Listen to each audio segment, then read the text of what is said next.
అప్పటికే వేరే బుకింగ్ వచ్చేసింది, చిన్న బుకింగ్ తీసేసుకున్నాను, ఇమీడియట్గా వచ్చింది కదా అని ఆడిపోదాం నడవండి.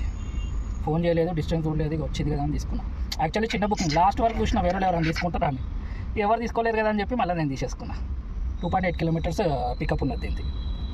చలో పోదాం. మనం వచ్చేసినాము పికప్ పాయింట్ దగ్గర వరకు. ముందటి నుంచి రైట్ తీసుకుంటే పికప్ పాయింట్ ఉన్నది.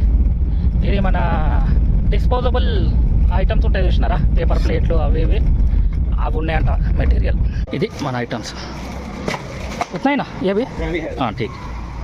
3 కిలోమీటర్స్ డ్రాప్ పాయింట్, చిన్న బుకింగ్. ఇక బ్యాక్ టు బ్యాక్ వచ్చింది కదా, వదులుడు ఎందుకని చెప్పి తీసేసుకున్నా. ఉత్తగానే అన్నీ వదులుకునే వల్ల టైం వేస్ట్ అవుతుంది అది మధ్య. పోనీ ఆ వాచ్ టైమే నాకు కంప్లీట్ అవుతుంది కదా అనుకొని తీసేసుకున్నా. ఏం చేద్దాం, అది డిలే ఉంటుంది కదా, డిలే ఉన్నందువల్ల ఏడికి పోయినా ఎంటీ రావాల్సి వస్తుంది, ఏడికి పోయినా ఖాళీ రావాల్సి వస్తుంది. ఇప్పుడు ఈ వారం మొత్తం మనకి 10 సెకండ్ డిలే లేదన్నట్టు, ఈ సోమవారం వరకు, సారీ ఈ సండే వరకు. దాని తర్వాత ఇది మనం కంప్లీట్ కాలేదనుకో, వచ్చేసారి వచ్చి అదే మన పాత కథ. చలో ఇప్పటికైతే వెళ్దాం నడవండి డ్రాప్ పాయింట్కి. 7 నిమిషాలు చూపెడుతున్నది.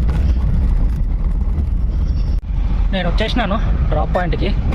ఇక్కడనే ఏదో హోటల్ ఉందంట, ఆ హోటల్లో డెలివరీ చేయాలి మనం. ఎక్కడుంది హోటల్? ఏది హోటల్లో కనిపిస్తలేదు. ఓకే, నేను చేస్తే యూటర్న్ చేసేసుకుందాం. రైట్ సైడ్లో ఒక చిన్న హోటల్ ఉంది, ఆడికి అనుకుంటా డెలివరీ. మన వెహికల్ ఇక్కడ అన్లోడ్ అవుతుంది. హోటల్ పేరు వచ్చి అమ్మమ్మ హోటల్ అంట. ఈ ట్రిప్ పేరు అయితే క్లోజ్. ఈ బుకింగ్ 265 ఉండే.